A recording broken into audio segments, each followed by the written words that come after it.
Buongiorno da Sicilia 24, questi i titoli.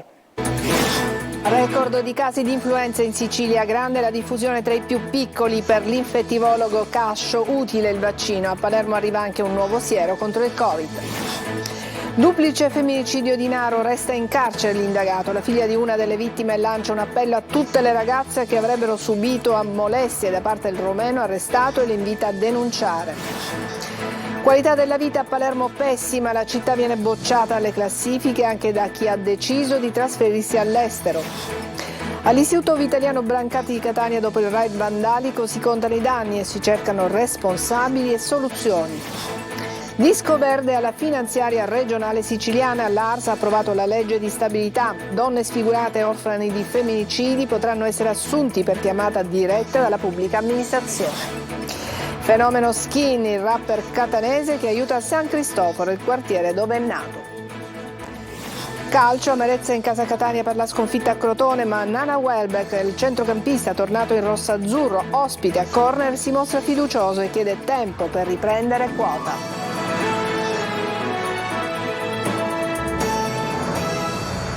Bentrovati a Sicilia 24, in apertura parliamo dei tanti casi di influenza che si stanno registrando già dalle feste di Natale, Capodanno in Sicilia. Il virus circola in maniera intensa anche tra i più piccoli. Abbiamo sentito il parere dell'infettivologo Cascio che ci parla del vaccino antinfluenzale, per lui utile anche per i più piccini, ma ci parla anche di un nuovo vaccino contro il Covid, un vaccino che non è a RNA. Sentiamo Roberta Lunghi.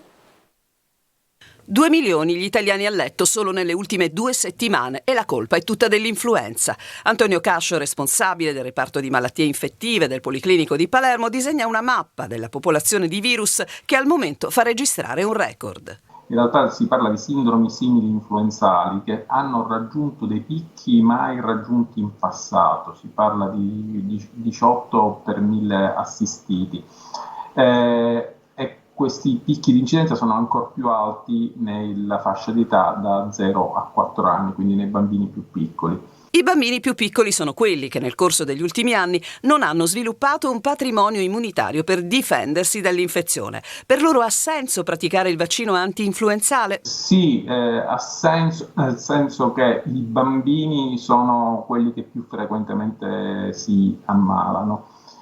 Possono portare poi l'influenza a casa dove ci sono i genitori, i nonni e quindi persone anziane e fragili che teoricamente possono avere ancora complicanze. Ma se l'influenza rappresenta il 40% dei virus che in questo momento colpisce gli italiani, il 10% è invece legato al Covid. La maggior parte delle persone ritengono che il Covid sia diventato una patologia meno importante, meno grave, e in parte hanno ragione. C'è da dire che ci sono tante persone fragili, le persone soprattutto quelle le più anziane, le persone con comorbidità, che purtroppo lo stesso potranno avere delle forme gravi e purtroppo qualcuna continua a morire. Nel centro vaccinale del Policlinico di Palermo da ieri è disponibile un nuovo siero anti-Covid, il Nuvaxovid, aggiornato contro l'ultima variante. La novità non sta nella capacità di copertura contro il virus, che appare la medesima di quelli attualmente disponibili, quanto piuttosto nella tipologia. La novità sta nel fatto che non è un vaccino da mRNA. E siccome c'erano tante persone che avevano tanta paura di questi vaccini ad mRNA, questo nuovo vaccino di fatto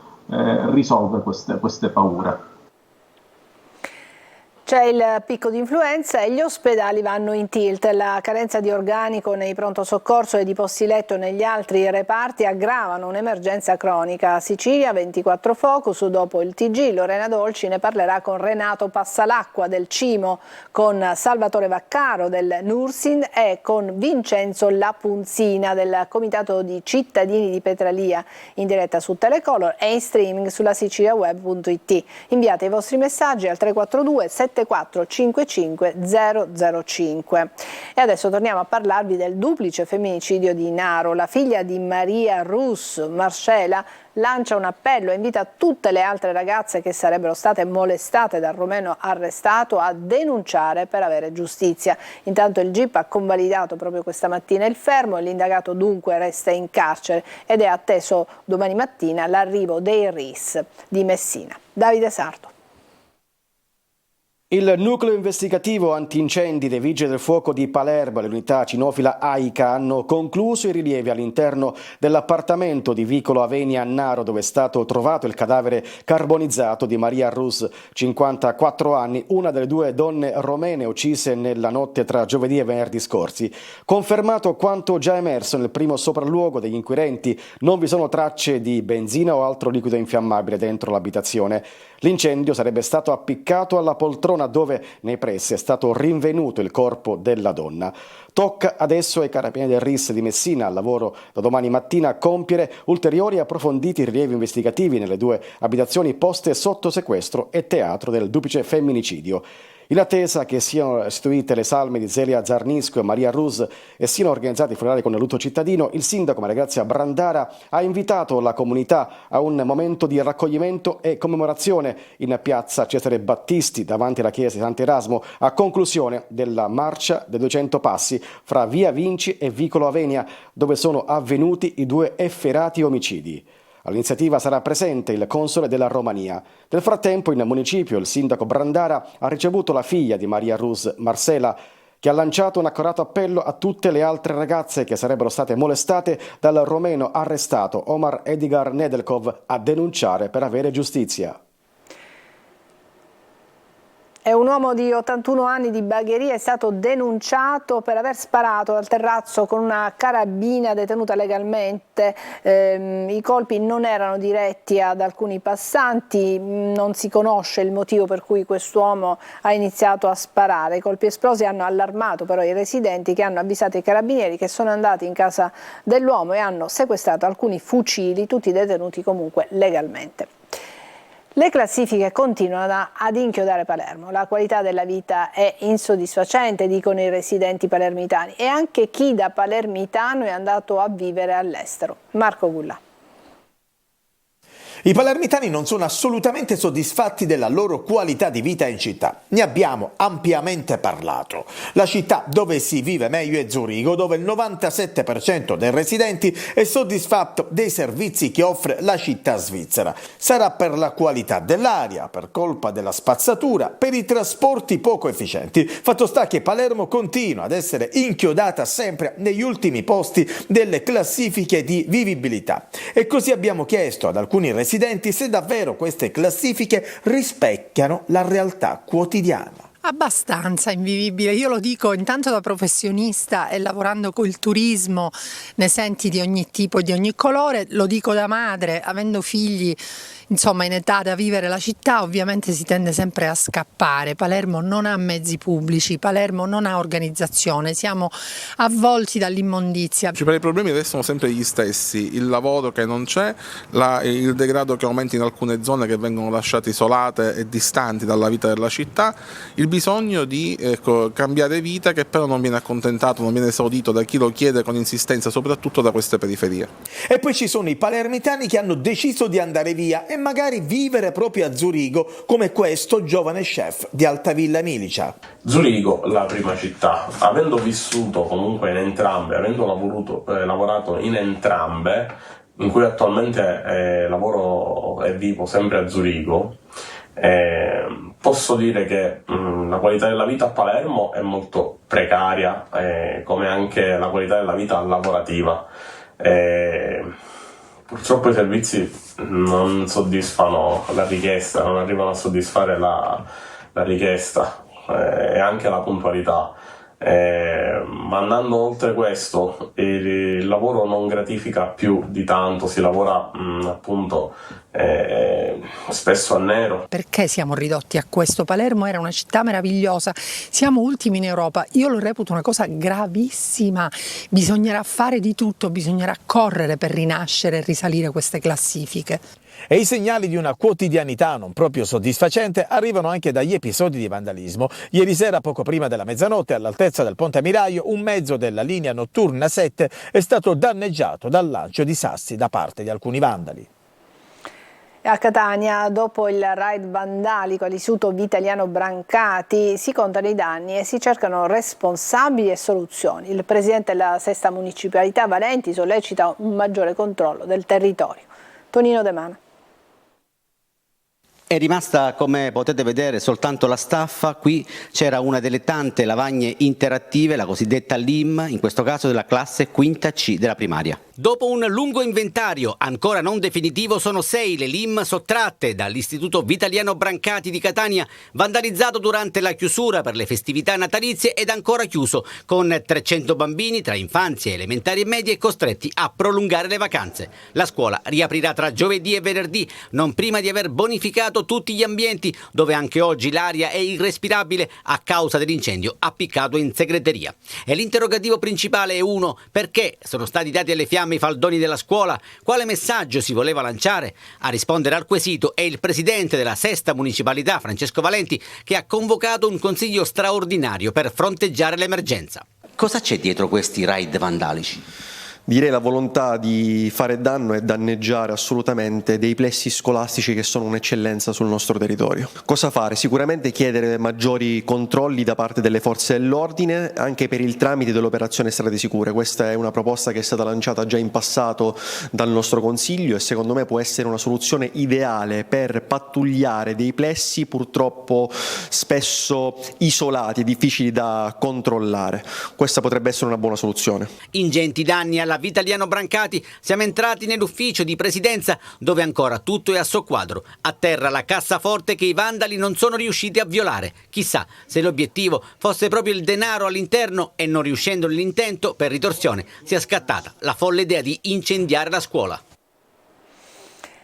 A Palermo RAP e ditte esterne al lavoro per ripulire la città dalla spazzatura. La partecipata si è affidata a ditte private per fronteggiare l'emergenza. Marco Gullà.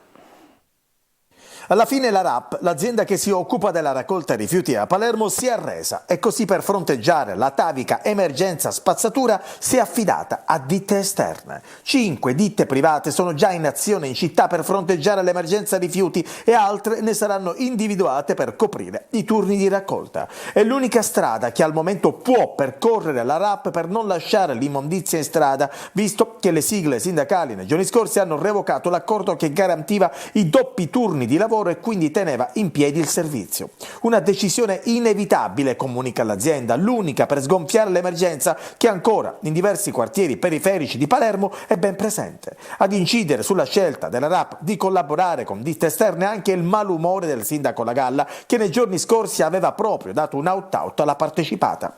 La RAP inoltre ha predisposto trasferimenti temporanei interni di personale, circa una trentina, da altri servizi non essenziali per supportare in questa delicata fase sia la raccolta indifferenziata sia il porta a porta. Nelle prossime ore in programma interventi nei quartieri del villaggio Santa Rosalia, Sperone, Viale Michelangelo, via Brunelleschi, Viale dell'Olimpo, via Lanza di Scalea, via Rombolo, il quartiere di Ballarò, Zisa e poi Cappuccini.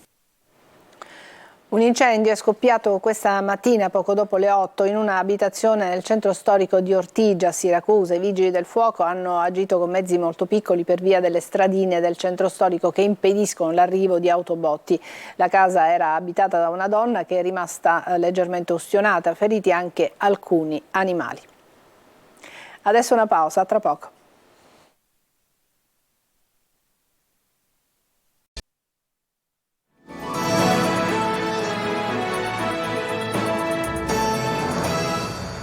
Disco verde alla finanziaria regionale siciliana. La legge di stabilità è stata approvata questa mattina dopo una maratona durata 24 ore. Nella notte sono comparsi anche i franchi tiratori, ma poi la situazione è rientrata. Il maxi emendamento da 100 milioni sarà invece votato a parte. Manlio Viola. Arriva il via libera alla finanziaria regionale siciliana dopo una maratona durata 24 ore all'Ars. Con 39 voti favorevoli, 24 contrari, sono stati approvati bilancio e legge di stabilità.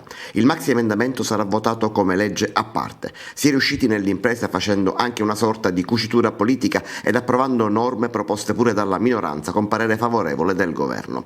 Si evita dunque dopo 21 anni l'esercizio provvisorio e la spesa regionale potrà procedere con regolarità per tutto il 2024 a partire dal giorno di pubblicazione in Gazzetta della norma appena approvata entro 2 settimane, ma probabilmente venerdì 19 gennaio. Un grande risultato del governo, ma anche di tutto il Parlamento, dice il presidente Schifani, che ringrazia tutti, dall'assessore all'economia al presidente dell'Ars fino ai singoli deputati. Parla di un momento storico l'assessore all'economia Marco Falcone. Abbiamo messo in campo una legge di stabilità che mette in sicurezza i conti, abbatte il precariato, garantisce i servizi ai siciliani e manda segnali importanti verso comuni, imprese e occupazione. Sottolinea invece gli aiuti all'agricoltura il vicepresidente Luca Sammartino, per il quale si tratta di una legge di stabilità che libera risorse fondamentali per il comparto vitivinicolo e agroalimentare, per il recupero dei borghi marinari, per gli interventi di manutenzione delle strade rurali, per le iniziative di promozione nazionale e internazionale delle nostre eccellenze enogastronomiche e per la tutela della dignità dei lavoratori del consorzio di bonifica del comparto della forestazione.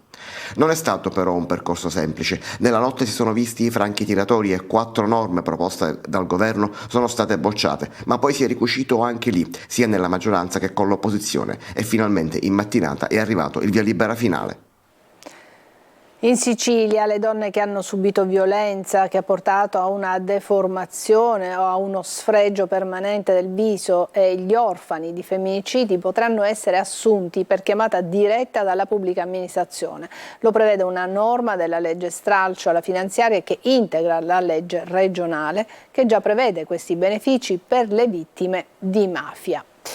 E un 22enne, Placido Santi, originario di Biancavilla, è morto la notte scorsa in un incidente stradale avvenuto a Santa Maria di Licodia, nel Catanese. Il giovane si sarebbe schiantato per terra dopo aver perduto il controllo del suo scooter Honda che guidava.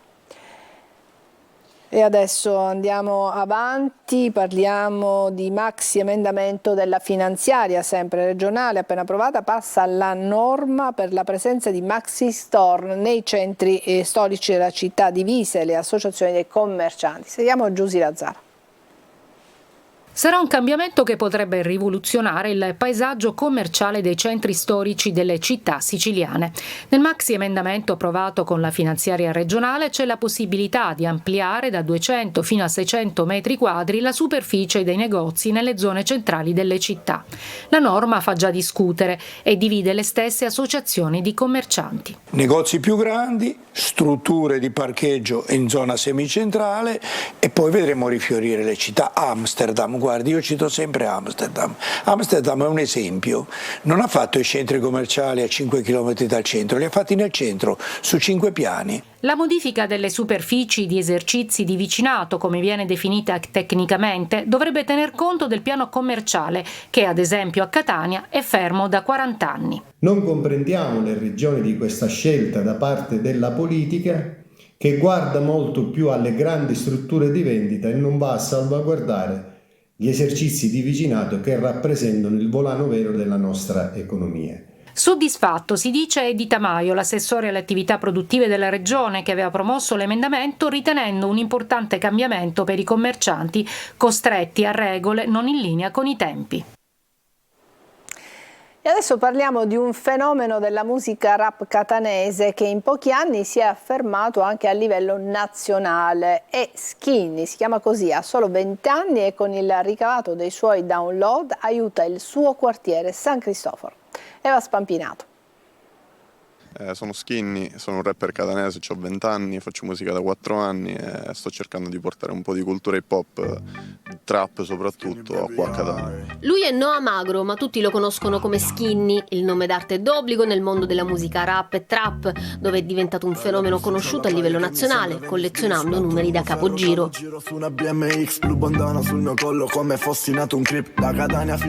Oltre 300 milioni di streaming tra YouTube e Spotify, un disco d'oro, Blue Bandana e un altro in arrivo, concerti in tutta Italia, proposte dalle multinazionali della musica, ma voglia di farcela da solo, senza etichette, rimanendo indipendente, qui nel suo quartiere, San Cristoforo. Per l'esigenza di voler costruire qualcosa attorno a me, qualcosa per la mia città, infatti adesso sto lavorando all'apertura di alcuni studi di registrazione, degli uffici, diciamo un punto logistico per tutta la mia attività e anche per chi verrà dopo di me, cioè spero di fare qualcosa proprio per le persone che amano fare questo e lo vogliono fare per lavoro. Spesso la musica trap viene associata a dei messaggi legati alla criminalità. Tu che tipo di messaggi lanci con i tuoi testi nelle tue canzoni? Il seme che cerco di dare ai ragazzi che mi seguono è questo, il riscatto sociale, seguire sempre i propri sogni. Sicuramente spesso parlo anche di criminalità e realtà di disagio in modo molto esplicito, però d'altronde sto soltanto raccontando una realtà che effettivamente mi circonda e circonda noi a Catania e anche in altre parti d'Italia. A Natale Skinny ha realizzato un progetto di beneficenza per i bambini di San Cristoforo, dove spazzatura, buche e abbandono la fanno da padrone. Piccoli eroi ci siamo dati da fare, se non lo facciamo noi chi ci dovrebbe pensare? Nessun aiuto, solo Skinny, la sua ragazza e la sua crew. Ludovica è entrata nelle case di 23 famiglie, ha raccolto dati, taglie per i vestiti, sogni e desideri dei bambini. Skinny li ha trasformati in regali. Tutto raccontato in un video, Non sorrido, il cui ricavato servirà per riqualificare uno spazio del quartiere. Farlo è stata una grande esperienza, cioè la loro accoglienza, la loro gratitudine, il loro amore è stato veramente, mi ha riempito tanto. Da piccolo piangevo perché non mi stava bene, ma dicevo a mia sorella non è nulla da temere, siamo diventati grandi. Adesso una breve pausa e poi parleremo di calcio.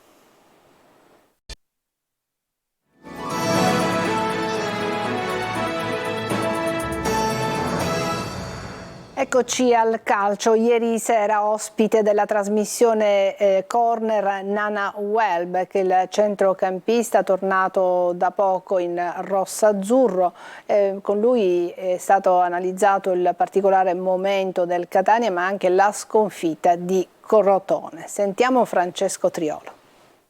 La sconfitta di Crotone ha lasciato tanta amarezza ed anche rimpianti, ma il nuovo Catania è tutto da assemblare e i nuovi arrivi, pur se presi per lasciare il segno da subito, sono stati catapultati immediatamente in campo. Però le sensazioni di chi è entrato da pochi giorni nello spogliatoio rossazzurro sono comunque buone, come ha voluto testimoniare ieri sera a Corner Nana Welbeck. Le situazioni e sensazioni all'inizio erano positivissime e sono ancora positivissime perché ho visto il gruppo che abbiamo, ho visto i giocatori, conosco il mister e ovviamente ho conosciuto anche la società, la proprietà e loro mi hanno trasmesso una carica, un carisma proprio che hanno trasmesso pure a tutti i giocatori. Quindi le sensazioni sono buonissime, ovviamente dalla partita di ieri c'è tanta amarezza e su questo dobbiamo lavorare. Il ritorno del centrocampista consentirà a Lucarelli di avere a disposizione un giocatore duttile che può adattarsi a diversi tipi di gioco, così da variare anche a gare in corso. Lui è pronto a mettersi in gioco. Allora, diciamo che negli ultimi anni soprattutto ho sempre giocato con sia un sistema a 2 che a 3, quindi per me non cambia tantissimo. E anche l'anno scorso abbiamo fatto un gioco a 2 in mezzo, però poi si trasformava anche a 3.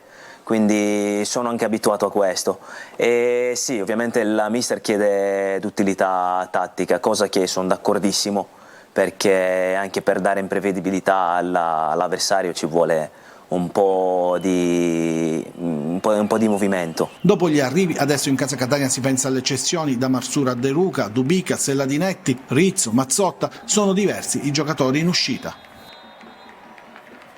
Bene, è tutto per questa edizione di Sicilia 24. Grazie per averci seguito. Buon pomeriggio.